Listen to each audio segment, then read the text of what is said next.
Olá, aqui é Maria Emília, ginecologista, e a live de hoje vai ser sobre HPV. Eu tenho várias lives que são sobre conteúdos específicos, ou sobre verrugas, ou sobre lesão de colo de útero, ou sobre imunidade. E eu senti a necessidade de fazer uma live mais genérica, porque tem muitas pessoas que me procuram que não sabem exatamente o que é HPV. Então eu vou fazer uma live hoje sobre conceitos mais básicos. E sobre cada conceito que eu for falando aqui, tem uma live específica sobre isso. Então é só procurar no meu canal do YouTube ou no IGTV do Instagram que vai achar live sobre cada conteúdo específico. Então vou começar falando sobre o que é HPV. HPV é uma sigla para papilomavírus humano. Ele é a principal doença sexualmente transmissível, é a doença sexualmente transmissível mais frequente que existe no mundo, é causada por um vírus, e acomete tanto homens quanto mulheres. E qual que é o problema dele? É que ele causa lesões que podem evoluir para câncer. Então ele está implicado no desenvolvimento do câncer de colo de útero. Então, a gente sabe aí que praticamente 100% dos casos de câncer de colo de útero, que é o tumor, o terceiro câncer mais frequente em mulheres, é causado pelo vírus do HPV. Ele também causa o câncer de canal anal, câncer de orofaringe, câncer de pênis, câncer de vagina e câncer de vulva. E por que causa câncer nesses locais? Porque nesses locais é onde existe o que a gente chama de zona de transformação, que é um local onde tem uma transformação de um epitélio glandular para um epitélio escamoso. Eu vou traduzir o que significa isso. O epitélio glandular é um tecido de glândula mais delicado. Grosseiramente eu vou comparar ele com a mucosa da boca. Já o tecido escamoso é um tecido mais resistente, tipo a pele. A zona de transformação é onde existe a transformação desse epitélio glandular no epitélio escamoso. E só existe zona de transformação no colo do útero, no canal anal, na orofaringe. E é por isso que o HPV ele pode aparecer nesses locais, certo? Existem vários tipos de HPV. A gente divide eles em alto risco e baixo risco. Os HPVs de alto risco são os que podem causar lesões pré-câncer e câncer. E os HPVs de baixo risco, eles não causam câncer. Eles, em geral, o risco deles desenvolverem alguma lesão pré-câncer é baixo, tá? Eles até podem causar, mas é mais raro. Eles estão mais relacionados com as verrugas genitais. Então, as verrugas, elas são lesões benignas, que elas não evoluem para câncer. O problema delas é que elas são altamente infectantes. 60% das pessoas que tiverem contato com as verrugas vão desenvolver lesão. Então, por exemplo, uma pessoa está com verruga, tem relação com outra pessoa, a chance dessa outra pessoa desenvolver verrugas é de 60%. Então, por isso que quando uma pessoa está com verrugas, é importante que os parceiros dessa pessoa sejam examinados, porque existe uma grande chance que eles também estejam com lesão, e às vezes essa lesão não são facilmente visíveis, como no caso do homem. No homem, às vezes, a lesão pode estar dentro da uretra, dentro ali do canalzinho que leva o xixi para fora do corpo. Certo? E qual que é a diferença de HPV de alto e baixo risco para lesão de alto e baixo grau? Então, estar com um HPV não é uma doença. 53% da população tem HPV, a prevalência, né, da população jovem. E doença é quando esse HPV te causa alguma lesão. E quando ele causa lesão, essas lesões que são as pré-cânceres, a gente chama elas em lesões de baixo grau e lesões de alto de lesões de baixo grau, que é o NIC1, que é uma sigla para neoplasia intraepitelial cervical, que é no colo do útero, ou o NIVA1, que é uma sigla para neoplasia intraepitelial de vagina, ou o NIV1, que é uma sigla para neoplasia intraepitelial de vulva. Elas são lesões que têm 1% de chance de evoluir para câncer. Ou seja, raramente evoluem para câncer. E existe uma chance de regressão alta, em torno de, por exemplo, do NIC1, que é a de colo, que é a mais frequente, gira em torno de 47% a 57% das vezes regride espontaneamente. Já no caso das lesões de alto grau, que é por exemplo, o NIC2 e o NIC3, quando é no colo do útero, ou o NIVA2 e NIVA3, quando é na vagina, ou o NIV2 e NIVA3, NIV3, quando é na vulva, são lesões de alto grau. O risco delas evoluírem para câncer num período de 30 anos varia de 30% a 50%. Então, essas lesões são as que a gente chama dos verdadeiros precursores do câncer, colo de útero, de vagina e de vulva, e elas precisam ser tratadas. Então, essa que é a diferença de HPV de alto e baixo risco para a lesão de alto ou baixo grau. E como é feito o diagnóstico? Então, no caso das verrugas genitais, elas são lesões visíveis. Às vezes, a própria paciente observa, nota que apareceram as verrugas e procura consulta ginecológica por conta disso. Já no caso das lesões de colo de útero ou de vagina, elas são lesões que a gente chama de subclínicas. Elas não são visíveis a olho nu. A gente diagnostica elas quando a paciente vai fazer um exame de um preventivo, que é o famoso Papa Nicolau, que é aquele exame que a mulher faz de rotina, e vem alterado.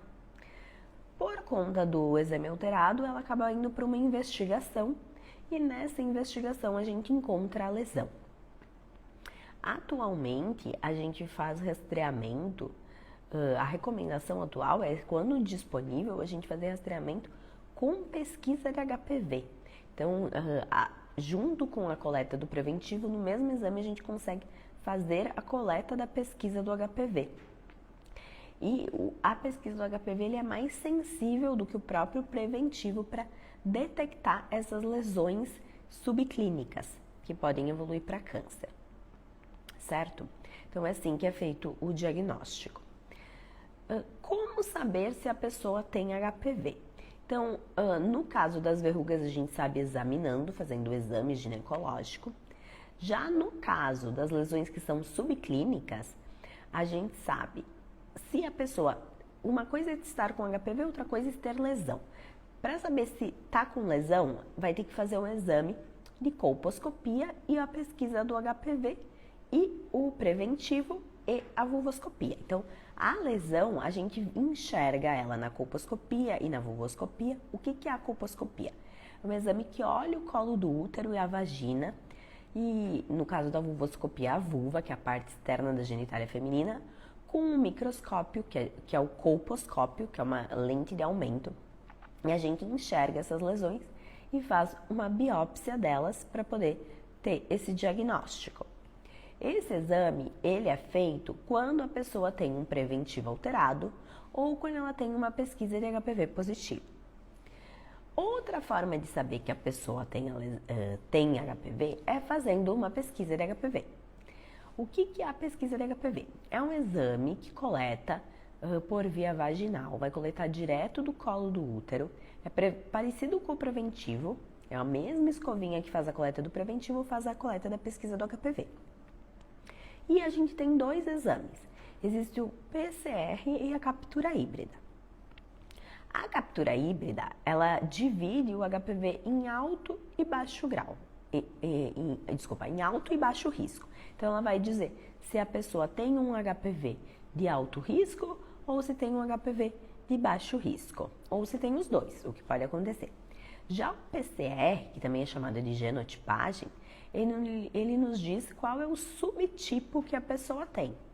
Geralmente, quando a gente escolhe por fazer o PCR, a genotipagem, a gente rastreia os HPVs que são os de alto risco, porque são eles que nos interessam, são eles que causam essas lesões aí que podem virar câncer. E existem vários testes. Um dos testes mais comuns que se usa desses PCRs é o COBAS. E o COBAS, como que ele funciona? Ele rastreia separado o HPV 16 e o 18, que são os dois piores, que são inclusive os que estão na vacina do HPV, que eu vou explicar mais pra frente. E os outros subtipos de alto risco, ele rastreia num pool. Então, ele nos diz que, por exemplo, a pessoa tem o HPV de alto risco, que é o 45 positivo, ele vai nesse pool, então ele não diz especificamente qual que é. Ele diz que é dos outros tipos, tá? Então, esse é o PCR. Existe também exame de PCR que diz específico para cada um. Diz, é o 16 ou é o 18, que é o mesmo que o COBAS vê, ou vê, é o 31, é o 45 e assim por diante. Então, assim que a gente sabe se a pessoa tem HPV, é assim que é feito o diagnóstico. Qual doença o HPV provoca? Quais os sintomas? Então, é isso que eu falei das verrugas genitais ou dessas lesões para câncer e até mesmo câncer. Como se pega o HPV? Como é feita a transmissão? Então, a transmissão é feita por via sexual, por contato. Por isso que o preservativo não é 100% para proteção de HPV, porque se tem área que não é coberta pelo preservativo, principalmente o preservativo masculino, que ele é um pouco menor, o preservativo feminino ele cobre uma área maior. Então, por exemplo, a pessoa tem uma lesão no monte pubiano, é uma área que o preservativo não cobre, tem uma verruga ali. Ela vai ter relação sexual com outra pessoa, vai encostar na outra pessoa, vai transmitir o HPV. E essa pessoa, que nem eu falei, tem 60% de chance de desenvolver uma verruga. Então, por isso que o preservativo não é 100% para prevenção de HPV. Claro que ele ajuda muito, tá? Então, a gente sempre recomenda que seja utilizado, mas ele não é 100%, então tem como a pessoa se contaminar mesmo usando o preservativo. Então, a transmissão é por via sexual. Existe o risco de transmissão por via materno-fetal, vertical, que a gente chama. Então, a mãe transmitir para o bebê. Isso é mais comum quando a mãe está com verrugas, com condilomas, que pode transmitir, então, para o bebê e causar verrugas nas cordas vocais do bebê, que é a papilomatose laríngea. Uma doença muito, muito grave. Às vezes a criança precisa fazer várias cirurgias para ressecar essas verrugas, 40, 50 cirurgias, mas graças a Deus é uma doença muito rara, tá? Mas existe esse risco. Quando a paciente não tem verrugas, mas ela tem uma lesão de colo de útero, uma lesão de vagina, então um NIC ou um NIV, também existe o risco sim de transmissão, ele é menor do que as verrugas. E quando a paciente não tem lesão, ela tem uma pesquisa de HPV positiva, tá grávida e não tem lesão. Então, também existe o risco de transmissão pelo líquido amniótico, porém o risco é menor do que uma paciente que tem NIC do que uma paciente que tem verruga, certo?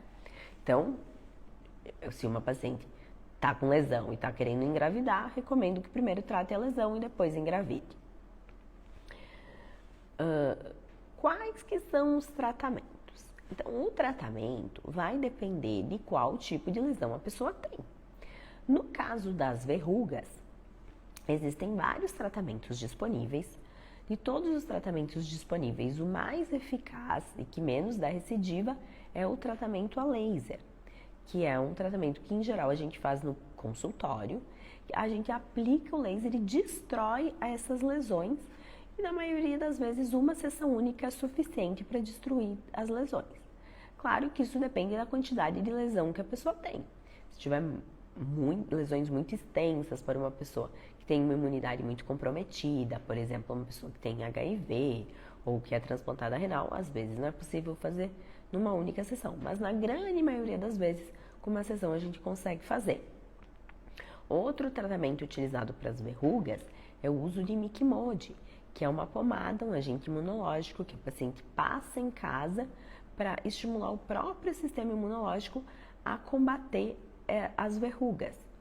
É um tratamento que ele é um pouco menos eficiente do que o laser, porém funciona em muitos casos, em torno de 60% dos casos. E daí existem outras formas de tratamento, como por exemplo a aplicação de ácido tricloroacético nas verrugas, que também funciona, tem uma taxa de eficácia um pouco mais baixa, também em torno de 60%. Existe um risco de queimadura no local de aplicação, existe o risco de mancha hipocrômica, não ficar uma mancha branca permanente no local da aplicação. Por isso a gente dá preferência a fazer tratamento com laser ou com Micmode antes de pensar de fazer a aplicação do ácido. Em casos muito dramáticos, às vezes precisa até de cirurgia para remover os condilomas. Já no caso das lesões pré-câncer, então o NIC, NIVA, vai depender de alguns fatores para decidir qual é o tratamento. Tem live específica sobre isso. Tem live sobre lesão intraepitelial de baixo grau, que eu falo tudo sobre lesão de baixo grau, explico as várias formas de tratamento, que é o NIC1, NIVA1, NIV.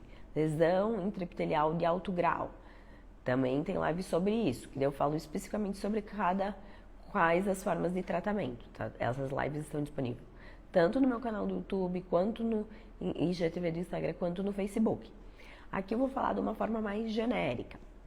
Então, dependendo do tipo de lesão, a gente faz tratamento com laser.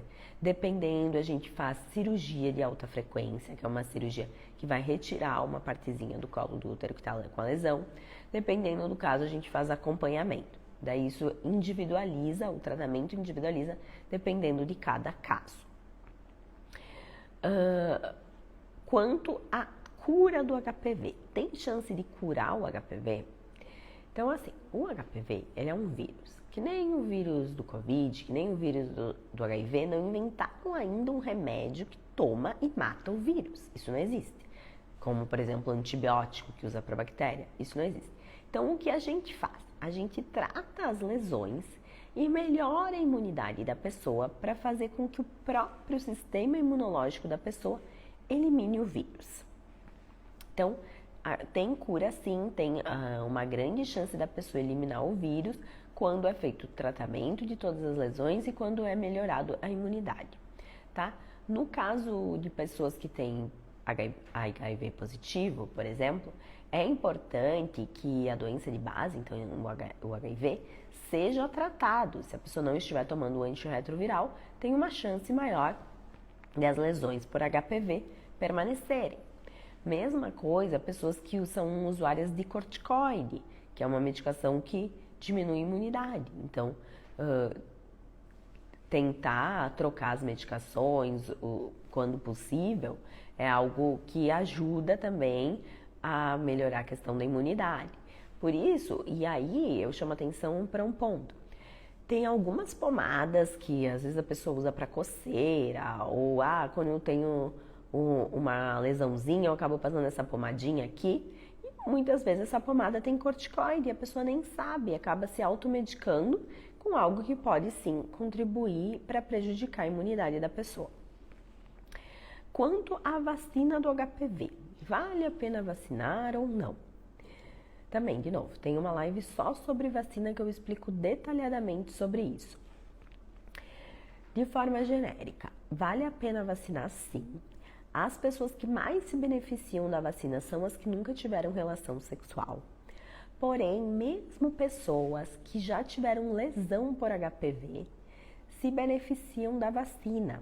A gente sabe que a vacina, ela diminui em 2,8, então 284% o risco de recidiva, de retorno de lesões, de novas lesões pós-tratamento.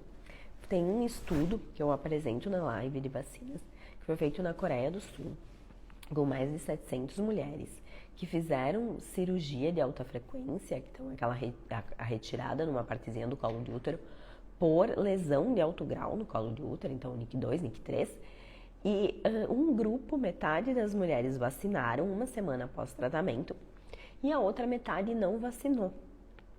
E quando a gente compara os dois grupos, o grupo que vacinou teve 2,8 vezes menos lesão do que o grupo que não vacinou, tá? Então é muito importante vacinar, ajuda.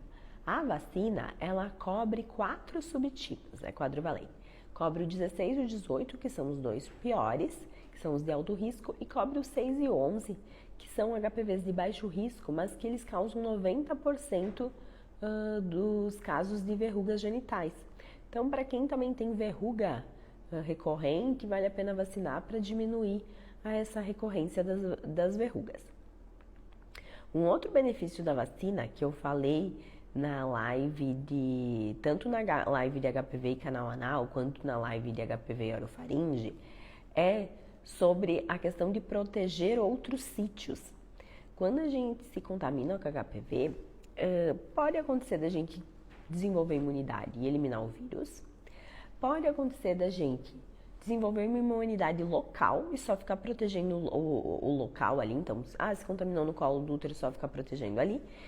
E pode acontecer da gente não desenvolver imunidade, não desenvolver anticorpo. Já quando a pessoa está com uma lesão é porque ela não desenvolveu anticorpo. Se ela tivesse desenvolvido anticorpo, ela não teria desenvolvido lesão. A vacina, ela produz um anticorpo que circula. Então, ele acaba protegendo também canal anal e orofaringe, que são locais que a infecção natural, que é a imunidade que a gente desenvolve quando a gente se contamina, a gente não desenvolve esse anticorpo que circula, certo? Vamos para as perguntas que passaram aqui agora. Deixa eu vir aqui em cima, começar de cima para baixo, para não deixar passar nada. É possível ter verruga genital e também ter lesão no colo do útero? Ou quem tem verruga genital não tem no útero? É possível sim, Esther, inclusive é muito frequente, tá? A gente vê paciente que tem verruga genital e lesão de colo de útero, por isso é uma indicação para fazer colposcopia, que é esse exame que olha o colo do útero com microscópio, quando a pessoa está com verrugas. Até pra gente procurar para ver se não tem verruga por dentro, né? Às vezes tem verruga na vulva, que é essa parte externa da genitália feminina, tem verruga na vagina e tem verruga no colo do útero. Se não são todas as lesões tratadas, é um motivo para a pessoa ficar tendo recidiva, que é retorno de lesão. E a gente também vê paciente com verruga e lesão de colo de útero, em geral, lesão de baixo grau, então o NIC1, tá? E também, daí quando a gente faz tratamento, por exemplo, vai fazer um laser para tratar as verrugas, a gente já trata junto essa lesão de colo de útero, tá? Doutora, tem uma infecção na vagina, pode ajudar a desencadear lesões? Então, sim, se a pessoa está com uma vaginose bacteriana, que é um corrimento, que não é doença sexualmente transmissível, ele facilita adquirir, se contaminar com HPV, tá? Ou a pessoa está com uma infecção por clamídia, que é uma outra doença sexualmente transmissível, facilita se contaminar com HPV. Outra coisa que facilita se contaminar com HPV é ectopia de colo de útero. Ectopia é uma mancha benigna do colo do útero. Tem uma live que eu falo só sobre ectopia do colo do útero. Também está disponível tanto no YouTube, quanto no Instagram, quanto no Facebook. O que é a ectopia? Eu expliquei sobre essa zona de transformação, que é onde fica o HPV, que é onde transforma o epitélio glandular no escamoso. Bom, essa zona de transformação no colo do útero, geralmente ela acontece ali periorificial, que se chama, que é quando a vagina ela tem um pH mais ácido. Então ela tem a parte do colo do útero que fica exposto para a vagina, ele tem um tecido escamoso, que é esse mais parecido com a pele. Já o tecido glandular, que é esse tecido mais delicado, ele fica mais no canal. A ectopia é quando esse tecido glandular ele se estende mais no colo do útero. E daí, de novo, eu faço uma analogia que fica fácil de entender. Aonde é mais fácil pegar uma infecção? Na boca, uma área mais de mucosa, mais delicada, ou na pele fechada? Na boca. Aqui é a mesma coisa. O tecido glandular é um tecido mais aberto. É mais fácil pegar uma infecção do que no tecido escamoso, que é um tecido mais fechado. Então, a ectopia de colo de útero, que é algo benigno, mas que está relacionado ao uso de anticoncepcional oral, ao tabagismo, ela facilita se contaminar com HPV, tá? E existe tratamento para isso também. Quem quiser saber mais, assiste a live de ectopia que eu explico melhor. Pode vacinar antes de fazer o laser? Pode sim, tá? O importante é que vacine, independente se vai fazer antes ou depois do laser. Qual frequência para avaliação sobre HPV? Então, pesquisa de HPV, o intervalo mínimo que a gente faz é uma vez por ano. Menos do que isso é muito pouco tempo para eliminar o vírus, não vale a pena pesquisar com intervalos de menos de um ano. Se a pessoa tem uma pesquisa de HPV negativa, pode esperar até 5 anos para fazer uma nova pesquisa. Por que isso? Porque quando a gente faz pesquisa de HPV, o nosso objetivo é fazer... Estou falando aqui de quem não tem lesão, vai estar fazendo uma pesquisa de HPV para rastreamento, tá? Então, fez para rastreamento, que é para ver se tem alguma coisa. Deu negativo, pode esperar 5 anos para fazer de novo essa pesquisa de HPV. Por quê? Porque esse é um tempo, um intervalo seguro para não desenvolver câncer, certo? A gente quer identificar ali lesões que sejam precursoras de câncer, então 5 anos é um intervalo seguro, porque o câncer de colo de útero, principalmente, que é o mais frequente e é o mais grave, ele demora de 10 a 20 anos, em torno de 18 anos para se desenvolver. Então é algo insidioso, demorado. Por isso que quando tem uma pesquisa de HPV negativo, até 5 anos é seguro para fazer uma nova pesquisa. Paciente que tem lesão é diferente, o acompanhamento é totalmente diferente. Doutora NIC 2, alto grau de risco, 16 ou 18, cólon do útero. Qual o melhor tratamento, laser ou CAF? Depende da tua idade, tá? Se for paciente com menos de 25 anos, a gente dá preferência por tratamento destrutivo, que é o caso do laser. A gente destrói a lesão sem precisar excisar, sem precisar retirar parte do colo do útero. Se for paciente com mais de 25 anos, em geral, a gente faz cirurgia. E por que isso? Porque quando a gente faz cirurgia, existe um risco de trabalho de parto prematuro numa gestação futura. Esse risco, ele aumenta em 3 vezes, principalmente para grandes prematuros, ou seja, com bebês que têm mais de 34 semanas de gestação, mais de 8 meses.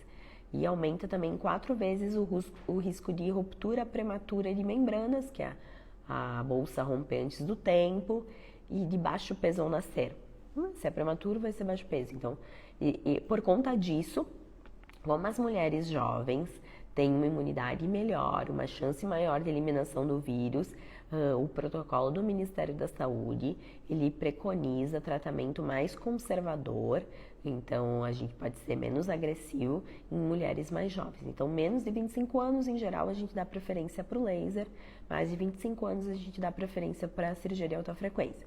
E sempre vem aquela dúvida, eu tenho 28 anos, estou com NIC 2, não tenho filhos, tenho medo de fazer CAF, posso fazer laser?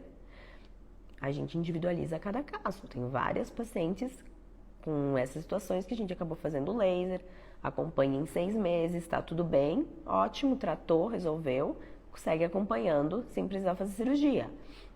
Aí precisa individualizar cada caso, tá bom? Aqui está perguntando, o laser é quanto? E depende, aqui a Andressa perguntando a mesma coisa. Quanto fica o tratamento laser? Depende aonde for fazer o tratamento, tá? Porque assim, dependendo do local do país que for fazer, a maioria dos ginecologistas acaba trabalhando com locação do aparelho do laser. E dependendo da região do país, esse custo muda. Porque não é todos os estados que têm empresa com aparelho de laser. Por exemplo, aqui na cidade de São Paulo tem um custo de locação. Aqui em São José dos Campos, onde eu moro, é outro custo. Em Florianópolis é um custo bem superior ao que é aqui, porque não tem uma empresa lá, então é a empresa de São Paulo que atende. Então o custo da sessão do laser depende também do custo da locação do aparelho. E no caso do laser para lesões HPV, Não é qualquer aparelho que dá para fazer, ele precisa de um micromanipulador, que é uma peça que vai acoplada no aparelho, que a gente consegue acoplar no colposcópio, que é esse microscópio que eu expliquei, que enxerga o colo do útero, a vagina e a vulva, para poder fazer a aplicação mais precisa. É diferente do laser do rejuvenescimento íntimo, que não precisa desse micromanipulador. E essa é uma peça à parte, então não são todas as empresas que dispõem desse aparelho. Então tem tudo isso que acaba influenciando no custo de sessão, tá? Cervicite crônica com HPV pode evoluir? Então, cervicite crônica é um diagnóstico benigno. Quando não tem nada, na biópsia vem ser escrito cervicite crônica. É normal. O que acontece, às vezes, a pessoa tem uma pesquisa de HPV positiva, fez uma biópsia de colo de útero e veio cervicite crônica. Então, daí tem que ver o que deu no preventivo. Se o preventivo veio normal, é uma pessoa que tem HPV, mas não tem lesão por HPV. Só acompanha. Se veio alguma coisa no preventivo, tem que ver o que deu no preventivo.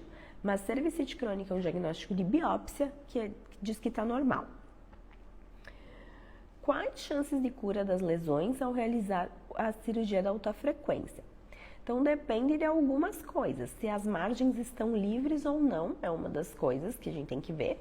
O ideal, quando a gente faz o CAF, que é essa cirurgia que retira um pedacinho do colo do útero, é que as margens, principalmente as endocervicais, que é da parte de dentro do útero, estejam livres de lesão, ou seja, que a lesão saiu por completo. Que aí a chance da lesão voltar é muito inferior. Doutor, estou com NIC2. Essa aqui a dúvida eu já respondi. Boa noite, doutora. Qual a chance do NIC1 evoluir para NIC2, 3? Sempre acontece? Então, assim, eu vou falar de uma forma genérica. Claro que existem peculiaridades, como idade da paciente, fatores de imunidade, por exemplo, fuma, não fuma, tem alguma comorbidade, como tem HIV, tem obesidade atrapalha na imunidade, é transplantado, tem vários fatores que influenciam, mas de forma geral, tá? Qual que é a história natural do NIC1? 47 a 57% das vezes regride sem nenhum tratamento, 30% das vezes permanece igual, não evolui nem regride, 12% das vezes evolui para uma lesão mais grave, tipo NIC2, NIC3, e 1% das vezes evolui para câncer. De forma geral é isso, NIC1. Vamos ver aqui, mais uma dúvida. Lá para baixo, essa dúvida de cima eu já respondi. Doutora, boa noite. Estou com pólipo. Isso é perigoso? Então, pólipo não tem relação com HPV, precisa saber aonde é o local do pólipo. Se for na parte de dentro do útero, em geral, a gente faz cirurgia para retirar, tá? E sobre o canal anal, você sabe se tem estudos sobre? É mais fácil de dar lesões? Então, o câncer de canal anal, 88% das vezes é causado por HPV. Tem uma live que eu fiz só sobre HPV e canal anal com o Dr. Humberto, que é proctologista.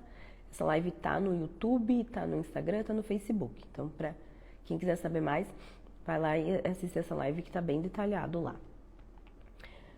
Acho que eu respondi aqui, ó. Doutora, tenho 34 anos, fui diagnosticada com NIC1, fiz colposcopia e não tem lesão. 3 meses depois repetiu o preventivo e não acusou HPV. Meu corpo pode ter eliminado? Não tem lesão. 3 meses depois repetiu o preventivo e não acusou HPV. Assim, o preventivo, ele não vê se tem HPV ou se não tem HPV. Ele só vê se tem lesão, tá? O que vê se tem HPV é pesquisa de HPV, que é um exame que pode ser coletado junto com o preventivo, na mesma coleta, que é ou PCR ou captura híbrida. Então, se veio um preventivo normal, não tem como saber se tem HPV ou não. Ele só diz que não está com lesão, certo? Pode ser que sim, que tenha eliminado o vírus. Daí teria que fazer uma pesquisa de HPV para saber. Quem já teve... Só recapitulando. Quando a pessoa tem lesão, NIC1, o protocolo, seja NIC1, seja NIC2, NIC3, não existe indicação, a gente não fica fazendo pesquisa de HPV, a menos que a pessoa tenha feito tratamento. Porque o que nos interessa, o nosso acompanhamento vai ser baseado na lesão que ela teve. Ou seja, ter lesão é mais importante do que ter HPV, porque ter HPV não é uma doença. Doença é quando esse HPV está te causando uma lesão. Quem já teve HPV e tratou deve fazer de quanto em quanto tempo para avaliação. Então, pós-tratamento, vai depender da lesão que a pessoa teve. No caso de uma lesão NIC2, NIC3, que são lesões que a gente chama de alto grau, a pessoa vai fazer pós-tratamento exame de Papa Nicolau, colposcopia, pesquisa de HPV, dali a 6 meses, e estando tudo normal, vai repetir esse exame de 6 em 6 meses de preventiva e colposcopia pelo período de 2 anos e a pesquisa de HPV anualmente, tá? Nesse período de acompanhamento. No caso do NIC1, digamos, a pessoa fez um tratamento, fez um laser, enfim, ela vai fazer 2 controles, então de 6 em 6 meses, no período de 1 ano, preventivo, colposcopia. E dá para fazer uma pesquisa de HPV, tendo 2 controles negativos, volta para o rastreamento habitual. Então tá tipo de alta, não precisa mais ficar fazendo esse acompanhamento de 6 em 6 meses. Então depende do tipo de lesão que a pessoa teve. Paciente que já fez conização por NIC2, pode usar DIU? Pode sim. Tem uma live que eu fiz só sobre HPV e DIU, que eu mostrei, inclusive, que o DIU, ele aumenta a quantidade de leucócitos, interleucinas, que são células de defesa no colo do útero, e por isso ele ajuda na eliminação do vírus do HPV. Essa live também está disponível tanto no YouTube, quanto no Facebook, quanto no Instagram. Cândida de repetição sempre na menstruação. Pode ter relação com HPV? A princípio não, tá?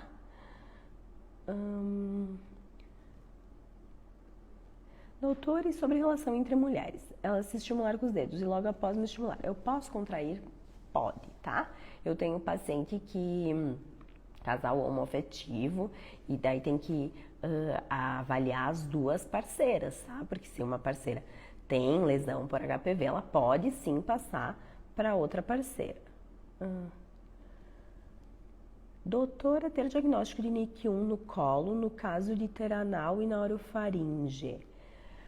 Eu não entendi essa pergunta, mas é o seguinte, se a pessoa tem um NIC1 no colo do útero, a princípio a gente não é obrigatório fazer avaliação de canal anal e orofaringe. Já se a pessoa tiver lesão de alto grau, que é o NIC2 e NIC3, é recomendado sim avaliar canal anal, porque daí o risco de câncer de canal anal aumenta em 9 vezes em relação à população em geral, tá? Então, é isso. Deixa eu ver. Acho que essas dúvidas aqui eu respondi. Se sobrou mais alguma. Gratidão, obrigada. Tem sempre cuidado de explicar, obrigada. Pena que o laser poucos médicos trabalham, infelizmente poucos médicos trabalham. Eu faço um trabalho para tentar conscientizar aí os ginecologistas que precisam aprender a fazer esse treinamento, até porque como tem poucos centros que ensinam isso, tem poucos médicos habilitados, né? Eu criei um treinamento justamente disso para ginecologistas, mas infelizmente ainda tem muito poucos habilitados no país. Doutora, fiz o preventivo de ascos, fiz também a colposcopia, preciso fazer uma biópsia? O resultado deu cervicite crônica. Tem uma live que eu fiz só sobre ascos, tá? O que é o ascos? Ele é uma alteração no preventivo que o patologista vê que tem uma célula que não está normal e ele não sabe dizer o que é. Se isso é uma lesão por HPV ou se é uma inflamação, se é um corrimento, se é um ressecamento da menopausa. Então, aqui a pesquisa do HPV nos ajuda muito, porque ela nos indica se esse ascos pode ser por conta de um HPV ou não. Em geral, quando a pessoa tem 2 ascos, a gente tem que fazer sim uma colposcopia para ver se tem alguma coisa. Aqui, pelo que está falando, então, deu um ascos no preventivo e a colposcopia deu normal. O que a gente faz? A gente sempre valoriza o pior resultado. No teu caso, o teu pior resultado é o ascos. Então, o teu acompanhamento vai ser feito baseado nele, que é Papa Nicolau e colposcopia de 6 em 6 meses, até tu ter 2 negativos. No momento que tiver 2 negativos, tanto preventivo quanto colposcopia, nesse período de 6 meses, volta para o rastreamento habitual, que é o de rotina. Doutora, você é maravilhosa, muito grata por responder a calma de nós, que estamos em busca de um diagnóstico melhor de tratamento. Obrigada. Colposcopia é o mesmo que videocolposcopia? Sim, a mesma coisa. E se uma pessoa quiser fazer a captura híbrida só para saber se tem o vírus, o médico não pode fazer? Pode sim, pode fazer, tá? Genotipagem PCR é melhor que captura híbrida porque é mais sensível. Tenho bactéria cocoide na vagina e não posso usar o creme com antibiótico Colpostatin, que me dá alergia. Que devo usar? Aqui tem que avaliar cada caso. Às vezes dá para trocar por algum outro creme, Vagifem, ver se às vezes paciente que tem contraindicação ao uso de hormônio, a gente faz laser para rejuvenescimento íntimo, então aqui precisa avaliar individualmente. Já pegou o caso de mulheres abaixo de 21 anos com câncer relacionado ao HPV? Sim. Eu nunca esqueço de uma paciente com 20 anos que morreu de câncer de colo de útero. São casos atípicos que fogem do padrão, mas existem, infelizmente, tá? São casos, assim, mais raros, mas infelizmente existem. Tive ascos, a biópsia veio NIC2. Em breve farei o CAF. Fiquei bastante assustada. Obrigado por tirar nossas dúvidas. Tenho 33 anos e estou tomando as doses de HPV. É importante? Sim, com certeza. Vale a pena vacinar. Que nem eu falei antes, tem uma live que eu fiz só sobre vacina, que eu explico detalhadamente sobre isso, mas independente da pessoa já ter tido lesão ou não, a vacina ajuda, tá? Doutora, é verdade que a depilação aumenta as lesões? Se caso houver lesões, pode espalhar? Se a pessoa tá com verruga, ela tem que cuidar, porque às vezes, por exemplo, vaso se corta com a gilete, pode sim acabar espalhando as lesões, tá bom? Doutora, fiz a conização dia 11 e ainda não sei o resultado, mas meu doutor colocou o CID 53. É possível que ele tenha visto um câncer? Acho que não dá para só porque no fato do CID ele ter colocado 53, que é um CID de câncer, que ele... Eu acredito que não, tá? Teria que ver com ele, que ele vai poder te explicar melhor porque que ele colocou esse CID, mas não necessariamente porque ele colocou o CID 53 vezes, é porque ele está suspeitando de um câncer, tá? Teria que ver com ele para ele poder te explicar melhor porque que ele decidiu colocar esse CID. Mas às vezes pode ser que é na conduta dele, quando ele faz cirurgia de alta frequência, ele acaba colocando. Eu, quando eu faço cirurgia de alta frequência, eu coloco o CID de displasia de colo de útero, mas aí vai de médico para médico. Minha gineco me disse que para transmissão é 25% para lesão subclínica, mas é tanta mulher com NIC, né? É mais ou menos isso, tá? Verrugas, a chance de transmissão é 60%. NIC, quando a paciente tem então uma lesão subclínica, que é o caso do NIC, a chance de transmissão, então a pessoa está com NIC, ela tem relação com outra pessoa, a chance de transmitir é em torno de uns 25%. Posso fazer a CAF e a cauterização? Então depende qual que é, por que tu vai fazer a CAF e por que vai fazer a cauterização. Cauterização não trata a lesão de colo. A cauterização atinge apenas 2 milímetros de profundidade, o laser ele atinge 7 milímetros de profundidade. Então, a gente não recomenda a cauterização para tratamento de NIC, porque vai cauterizar em cima e a lesão vai continuar embaixo. Já o laser ele atinge 7 milímetros de profundidade, então ele consegue destruir a lesão por completo. Quem tem somente a verruga genital é qual NIC? Não é NIC. Verruga genital é um tipo diferente de lesão. NIC é uma lesão subclínica, que é uma lesão, é uma sigla para lesão de colo de útero. Verruga é uma lesão clínica, que é uma lesão benigna. O NIC é uma lesão que que a gente chama de pré-câncer, que ela tem o potencial de evoluir para câncer. A verruga é uma lesão que não evolui para câncer. Andressa, eu comentei sobre isso antes, sobre quanto fica a cirurgia laser. Depende do local ou do país que for fazer, porque muda o valor do aparelho, de locação de aparelho, dependendo do local do país. E também depende do que vai ser feito, se é uma lesão que tu vai tratar só de colo de útero, ou se vai tratar lesão de colo de útero e de vagina, ou se vai tratar lesão de colo de útero, vagina, vulva. Então tem algumas características aí que vão influenciar no valor da sessão, mas em geral, por HPV, é uma sessão única é suficiente, certo? Bom, era isso que eu queria falar. Essa live vai ficar salva. Quero agradecer para quem participou hoje aqui comigo da live. Se tiverem mais dúvidas, vão colocando nos comentários que eu vou tentando responder assim quando possível. Doutora, eu quero muito fazer o laser, tratamento de NIC de alto risco, colo do útero. Tenho 31 anos e ainda quero ter filhos. Certo? Tem que avaliar caso a caso pra gente ver se a lesão é completamente visível, se dá pra fazer e tal. Mas, é aquilo que eu falei, a gente individualiza. Quando aparece lesão NIC1 e depois de 6 meses não dá mais HPV? Pode ser, tem que ver que exames que tu fez, se fez preventivo, se fez colposcopia. Às vezes eu vejo assim, tive um NIC1 e daí eu fui lá e só fiz um preventivo. Não foi adequadamente avaliada. Tinha que ter feito pelo menos uma colposcopia para ver se realmente não tinha mais lesão, né? Então, mas assim, pode ser que tenha eliminado o vírus. Abre mais espaço nessa agenda para mim fazer o laser. Grazi, manda mensagem ali no WhatsApp do site que a minha secretária vê um horário para ti, tá bom? É possível fazer o laser no mesmo dia que eu for fazer o primeiro exame?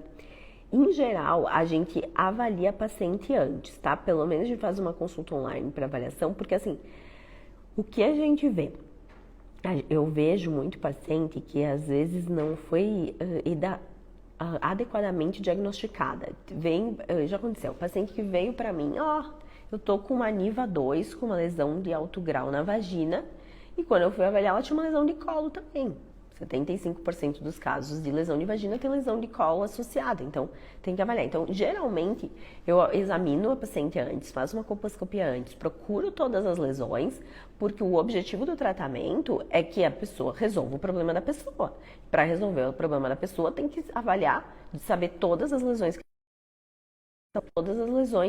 de uma vez só, para não ficar voltando, tendo recidiva, tá? Então, geralmente, eu examino, vejo tudo que tem, não, é só aquilo mesmo, e daí a gente faz o tratamento. Já aconteceu o caso de paciente vir e a gente fazer, eu tenho uma paciente que veio de Manaus, por exemplo, ela veio, ela nem veio para fazer o laser, ela veio para fazer a avaliação, e daí a gente avaliou e no dia seguinte já agendou o laser para ela, então isso é possível, mas então, geralmente a gente faz para paciente que é de longe, faz uma consulta online, conversa sobre o caso, vê o que tem que fazer. Tem uma paciente que veio de Orlando para fazer tratamento. A gente fez consulta online, conversou, viu o caso dela, viu os exames dela. Ela veio, no caso dela era para fazer cirurgia de alta frequência, ela veio uns dias antes, eu examinei ela, falei, é isso mesmo, e daí a gente fez a cirurgia. Então, idealmente a gente examina antes, tá? Doutor, uma pessoa com NIC2 fez o PCR e deu HPV 31. Qual o procedimento a fazer mais indicado? Depende da faixa etária, tá? Obrigada, doutora. Tenho uma consulta com você agora em fevereiro, ótimo. Quando no exame aparece lesão, mas faz a biópsia, aparece escrito compatível HPV. O que quer dizer? Então, aqui acredito que no preventivo tinha aparecido lesão e na biópsia aparece compatível com o HPV. Tem que ver o que mais vem escrito. Vem escrito neoplasia intraepitelial ou vem escrito verruga. Teria que ter mais informação aqui para eu conseguir te ajudar. Doutor, o laser pode fazer no consultório ou precisa ir para o centro cirúrgico? Em geral, a gente faz no consultório. NIC1 sormido sozinha, captura híbrida pode positivar? Pode, às vezes a pessoa eliminou a lesão e não eliminou o vírus, pode acontecer, tá? Então, essa live fica por aqui, eu tenho que encerrar a live, mas vai ficar salva para quem tiver alguma dúvida, coloca nos comentários que eu vou respondendo, tá bom? Boa noite.